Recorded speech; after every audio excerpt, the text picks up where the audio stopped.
थोड़ा पीछे राइट సరిగ్గా 24 ఏళ్ల కిందట ఎక్కడైతే గులాబీ జెండా మొట్టమొదటిసారి ఎగిరిందో అదే జలదృశ్యంలో ఈరోజు తిరిగి రజతోత్సవ సంబరానికి మేమందరం కలిసి ఇక్కడికి వచ్చి ఏ పెద్ద మనిషి అయితే ఆనాడు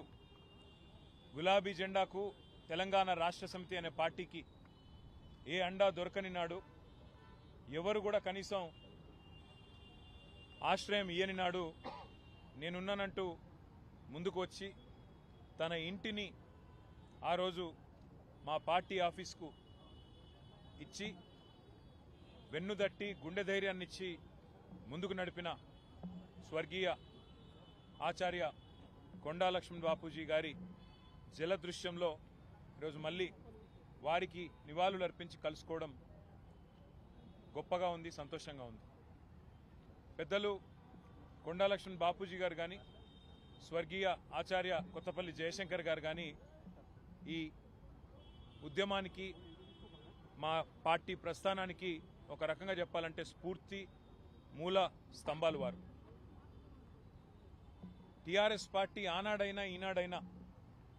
ఉద్యమ పార్టీగా రాష్ట్రాన్ని సాధించి అధికార పార్టీగా ఉజ్వల తెలంగాణను ఆవిష్కరించి ఇవాళ ప్రతిపక్ష పార్టీగా ప్రజల పక్షాన గట్టిగా నిలబడి పోరాడుతున్నది అంటే ఆనాడు ఇట్లాంటి పెద్దలు అందించిన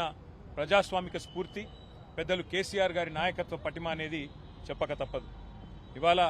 24 ఏళ్లు నుండి 25వ సంవత్సరంలో అడుగుపెడుతున్న సందర్భంగా స్వర్గీయ కొండా లక్ష్మణ్ బాపూజీ గారికి, స్వర్గీయ కొత్తపల్లి జయశంకర్ గారికి, వేలాదిగా తెలంగాణ రాష్ట్ర సాధన కోసం ప్రాణాలు అర్పించిన తెలంగాణ అమరవీరులందరికీ వినయపూర్వకంగా చేతులు జోడించి వారికి వినమ్రంగా పాదాభివందనం చేస్తూ భవిష్యత్తులో కూడా వారి స్ఫూర్తితో మరింత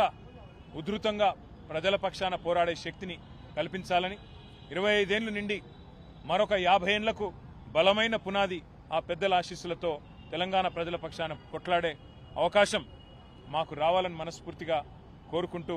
సహకరించిన పాత్రికేయ మిత్రులకు కూడా 24 ఏళ్లుగా ఉద్యమంలో, తర్వాత అధికార పార్టీగా, ఇవాళ ప్రతిపక్ష పార్టీగా అడుగడుగునా సహకరించి మాకు అండగా నిలబడ్డ జర్నలిస్ట్ అన్నలు, తమ్ముళ్ళు, పేరు పేరున తెలంగాణలోని సబ్బండ వర్గాలకు కూడా హృదయపూర్వకంగా నమస్కారాలు, వినమ్రంగా ప్రణామాలు. Thank you.